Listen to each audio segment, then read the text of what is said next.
Hello everyone, welcome to another video. It is me, Desiree. Long time no see on this channel.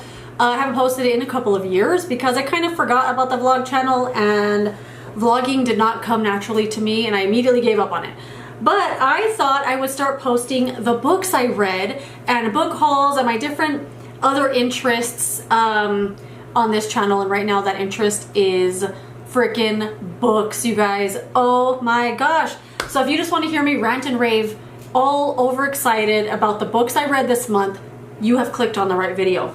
So I read 5 books and 1 short story. The short story I checked out from the library was by Gillian Flynn. It was called The Grown Up, and it was fine. It was fine. I would never buy that. They sell it for $10 and it's this little tiny little book. It's cute. The graphic on the front is cute, and I guess it's a short story she wrote for someone else's book and they decided to print it on its own. And it's about a lady who, I honestly, it was so forgettable. She was pretending to be a medium or something. It was kind of dumb. It wasn't dumb, but it was obviously forgettable because I'm like, what was it even about? The ending was kind of eh. I don't know. I just didn't like it, and I wasn't kind of expecting more from it because Gillian Flynn wrote Gone Girl. Gone Girl, Sharp Objects, and Dark Places. And oddly enough, she hasn't done anything since then as far as writing her own other book. I think she does other stuff and she helps other people publish books, I think. But I was so excited to see that from her because I didn't know she had done anything else. And then it was just kind of meh. Didn't love that one. And then the other book I picked out from the library was by Robert Galbraith, and it was called The Running Grave. So Robert Galbraith is a pseudonym for J.K. Rowling, and it's a pseudonym she uses to write other stuff, and she writes this private detective series, and it was 945 pages, and I hadn't read a book all the way through in a couple, if not a few years. So for me to pick out a 1,000-page book was pretty daunting, but I really like that series. I have the first 2 books, love the first 2, although the second one I don't really remember. I just remember starting it and liking it. It's been years and years, okay? But that book was so good. The ending, I was saying out loud, oh my god, oh my god. The ending was really good. But the book's about a private detective agency and just the different cases they take on and stuff, and the dynamic between the two is very okay, I can't remember their names, but it's those 2 from Law and Order SVU, that guy and the lady. I never remember their names. Benson? Is Benson one of them? Who's the other one? Munson and Bunsen, something like that. It's kind of like those 2. They have a really good dynamic and a really good back and forth. They're best friends, and it goes a little bit into their life and their thoughts about each other, but then also all their cases they're taking on. So this one mostly focuses on a guy who his son joins a church, but it's really a cult, and he hires them to try to get his son out of the church cult. And it turns into a whole thing, and of course one of them goes undercover to join the cult to see what it's like and see if she could find out anything, and it was just so interesting. And there were so many times when I was genuinely scared for Robin. She's the one that went undercover because she gets in these different predicaments, and I'm just like, oh my gosh, how is she gonna get out of this one? It was so good. It took me 3 weeks to finish it because it was so big. I did take it back to the library and I rechecked it out, and then I read the rest of it in the next 2 days. But in between reading that, because it was just so long and I really wanted a break from that book and that story, because I also bought a million freaking books and I was so excited to read some of them, so I wanted to read something else in between. So in between that 3-week book, I also read Several People Are Typing by Calvin Kasulki. I don't know, this is what it looks like. This book was super interesting and I wanted to immediately reread it right when I finished it. So this is how it's written. I don't know if you can see that. It's written kind of like you're reading someone's chat or their texts. And it's really cool to read it like that. And you also kind of fly through the book because look how all the pages look. You'll fly through this thing. It's super interesting. So it's about a group of people. They all work for a PR firm, and they are using this platform called Slack. I guess it's a real thing. I thought it was made up for the book, but it's kind of like Teams, like Microsoft Teams or Zoom or something. Like something you would use at work to chat with your coworkers. And there's different chats going. Like there's some where only some people are in it, some people are in this other one, some people are in this other one. It's really easy to follow once you figure how they're labeling the different chats. And they all work for a PR firm, and one of their clients is having a crisis because their dog food got recalled. So they're trying to like make tweets and they're trying to like do some damage control, and they're all chatting over Slack about it. And then one of the characters gets stuck in the program. Like his essence, like he goes in, his spirit goes into the program. It's super weird. And then there's like stuff towards the end where I'm like, huh? What is going on? Did I miss something? So I wanted to reread it immediately because it was just so weird and interesting and cool. I really, really liked this a lot. And like I said, I wanted to reread it right away to like see if I missed something. It was pretty interesting. I liked it. I like this one a lot. I would say this one 3.5 on this one. The other book, the Running Grave, easy 5. Easy 5. It had me sucked in. There's so many details in that book. You feel like you could just hallucinate the entire story. The way the desk looks, every detail is there. Even details you don't need to know, she's gonna put them in the book. So you feel like you're there. It's just so good. I would say easy 5 on that one. And it got me back into reading too, which is amazing. I also read Animal Farm by George Orwell, and this is one, I got this at the Goodwill. I don't remember how much it was because I peeled all the stickers off the books I got at the Goodwill. I wiped them all down. I took the magic eraser to this one and made it all shiny and new. So it looks brand new and it's in really good shape as well. This, I don't know what I was expecting from this, but it was not this. This book kind of like, I don't know, it kind of scared me a little bit. Like towards the end, there were some lines where I was like, oh, like it made me feel weird in my stomach to read some of this stuff. I don't know if on the back it like really tells what the story's about, but it's about an actual farm. I thought it was going to be people that just had animal traits or something. I didn't know it was going to be an actual farm of animals. So it's this farm of animals. They live on like, I don't remember the names exactly, Mason Farm.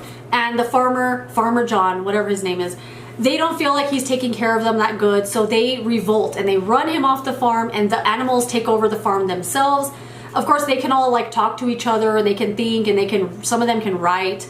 And they take over the farm themselves. They're self-sufficient. They have the farm running better than ever. They rename it Animal Farm. But then one of the animals, one of these pigs, he gets power hungry, and then it just goes off the rails from there. And it was so interesting. I read this all in one sitting. I just couldn't stop. I was like, this is such a good freaking book. I loved it. I loved this. This story sat with me for a long time after I finished it. Like I couldn't stop thinking about it. It was so good. I really, really, really liked this a lot. Again, another one that I was like, I gotta read this again immediately. This story really stuck with me a lot. Easy 5. Easy 5 because it just like, it hit me and I loved it so much. Hold on. I see a fly flying in this room and I just bought a Venus flytrap. I gotta go take the lid off real quick on the off chance that the fly flies in there. Hold on. I hope it works. I fed it a mosquito the other day and it slowly closed. It took forever, but it closed finally on that mosquito. So maybe the fly will fly in there. We'll see. Okay, the next book that I read was this one called Things Have Gotten Worse Since We Last Spoke and Other Misfortunes by Eric LaRocca or LaRocha, something like that. Look at this cover. Look at this cover. This is an amazing art. I love this cover so much. I love just looking at this book. It's so nice to look at. Anyway, I got this, the recommendation of Jack Edwards, but when he talks about this book, he doesn't mention the other misfortunes. So I don't know if there's 2 versions of this and the other one is just the first story, because there's 3 short stories in here. The first 2 take up most of the book. Like the third one is probably this big towards the end. The fly, he's getting closer. Okay, no, he's getting closer over here. Anyway, if he goes in there, I'm gonna show you guys, but let's see if it happens. Anyway, Get back on track, lady. Okay, this book was freaking awesome. Again, another one, I ate it up. I read this whole entire thing again in one day. So there's 3 short stories in here, and they all have like a common theme and like a common like thing that threads them together, although they're unrelated. They're not, these people don't know each other in these stories. So the first one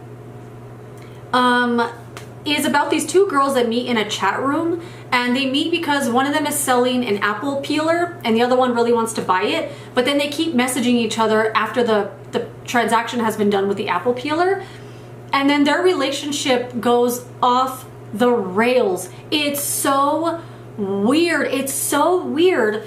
And towards the end, one of the girls just goes insane. It was so crazy and creepy and cool. Just like and it's written again in messages, because in not messages, emails, and then in like a chat that they're doing, like a messenger type of app. So you'll read emails from Agnes and from Zoe. Was the other girl's name Zoe? Yeah. And then you'll read in like their chat that they do late at night. And it's so weird. Their relationship goes off the rails. It's so cool and like just a very imaginative, like creepy story. Another one, I wanted to read it right away because it was so cool. And that story is called Things Have Gotten Worse Since We Last Spoke. Really like that one. The next story in here is called The Enchantment, and I loved this one too. It's about this couple who suffer a devastating loss, and they're like kind of on the brink of divorce, I think. And actually they are on the brink of divorce. So they decide to try to make it work. So they go to a remote island to be caretakers for this hotel in the off season. So then a guy shows up at their door one day at this remote island where no one else is supposed to be at this hotel in its off season. He knocks on the door and they take him in, and he causes chaos in their lives a little bit. It's crazy. It's really, really good. Oh my gosh, the ending, I was not expecting it and I loved it. And again, the third one, the shortest one of them, is called You'll Find It's Like That All Over. And this took me forever to realize what that meant. I just couldn't like grasp what that sentence meant. And this one made my heart race. This one made my heart race. It made my stomach hurt. It made me go, oh my God, just the way it's written with this urgency. Like you start reading it as fast as possible because it's just like chaotic. So it's this guy. He finds something in his backyard and he thinks it belongs to his neighbor, so he goes over and takes it to him. And then the neighbor asks him to clean the snow off of his car for like $500. And he goes, oh yeah, I'll do that if you could do it in 3 minutes. So he does it. And then he goes, hey, I'll double your money if you could do this other thing in this certain amount of time. And then before you know it, he finds himself in such a predicament because he can't just say, oh, that seems weird, I don't want to do that. Or maybe he's enticed by the money, I don't know. But he won't say no to whatever the neighbor's asking him to do. He finds himself in such a predicament where my heart was racing, my stomach, I was just like, oh my God, what is he doing? Like, get out of there. It was crazy, but it was really good. It was so good because he was just too polite to say no. And I think I was so upset by it because I kept thinking, that's me. That's going to be me finding myself in this predicament because I won't say like, well, that seems kind of weird. I don't want to do that because I don't want to hurt someone's feelings, so I'll just do it. This book was really good. If you like 3 super weird but very interesting, like scary stories, they're all scary in a different way. This is such a good book. I loved this one so much. Easy. 5 out of 5. Read it all in one sitting. Okay, this last book, you guys, I just finished it last night.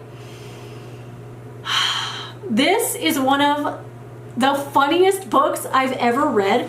It's called Everyone in This Room Will Someday Be Dead. I started marking with these little tabs every time this book made me laugh out loud because I was laughing so many times out loud at this freaking girl. I stopped keeping track because towards the end there aren't as many funny moments, but in the beginning it's just like, what is she doing? It's so funny. So this girl, her name is Gilda. She has really bad anxiety, like really bad anxiety. And some of if you have anxiety as well, some of the things you think and do afterwards, you think back and you're like, why did I do that? Why did I say that? Stuff like that. She does and says all of those things, and it's so freaking funny. Anyway, she finds a flyer one day for free therapy, and she goes to the address, and it turns out to be a Catholic church. But the priest greets her, but he thinks she's there for a job interview, so she just says, okay, yeah, I'm here for the job interview, and then she gets the job. But she's an atheist and she's a lesbian, and she's at a Catholic church, so she has to kind of like hide those things about her. She's a replacement for the receptionist who passed away. So then she starts looking into her death, and then she's also like obsessed with death and the way people die and everything. Just the things she says are so funny, and her anxiety, the things she does and says are just like, what are you doing? Like, why did you do or say that? So funny. Anyway, I'm gonna read you a couple parts that made me just laugh. Get that fly out of here. Made me laugh so hard. So when she gets the job at the church, the priest's name is Jeff, and he tells her, he leads her into the office room, and he goes, this is where we keep the computer. Like it's a thing, like we keep the computer in here. Jeff introduces me to an enormous desktop computer. He just finished giving me a tour of the church to orient me on my first day.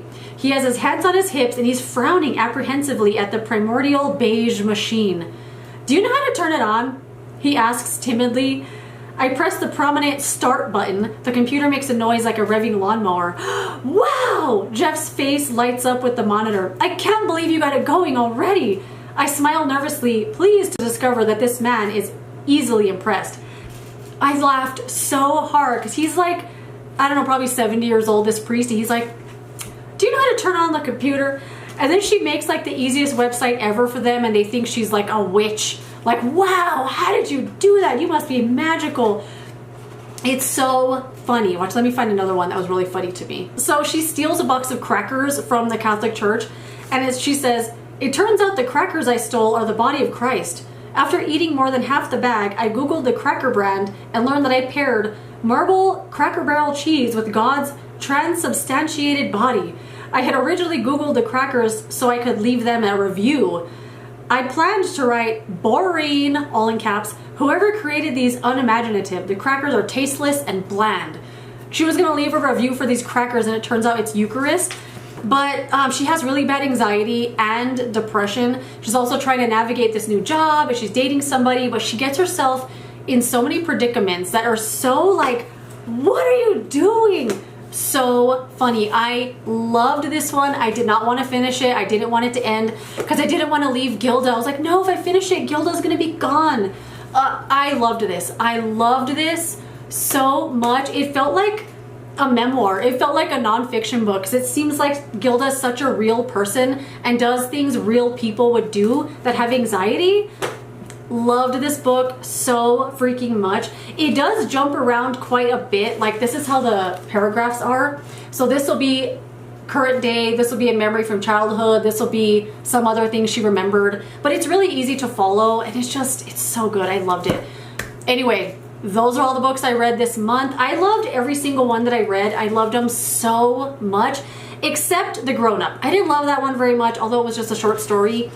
These other ones, plus The Running Grave, I'm obsessed. I'm obsessed. Anyway, if you've read any of these, let me know what you thought about them. Let me know what you read this month. I would love to know. Thank you so much for watching this video. If you enjoyed it, give it a thumbs up, subscribe so you don't miss my next one. I don't know how often I'm gonna post on this channel, but I feel like I'm gonna do a book haul soon because I've been buying up all the books at the thrift store. And I'll just kind of talk about stuff I'm reading and things like that. But if you have any requests or stuff you would like to see regarding books, I'm new, so don't get too crazy with your requests here. But anyway, that is it. Thank you so much for watching. If you enjoyed the video, thumbs it up, subscribe so you don't miss my next one, and I will see you hopefully soon in another video. Goodbye.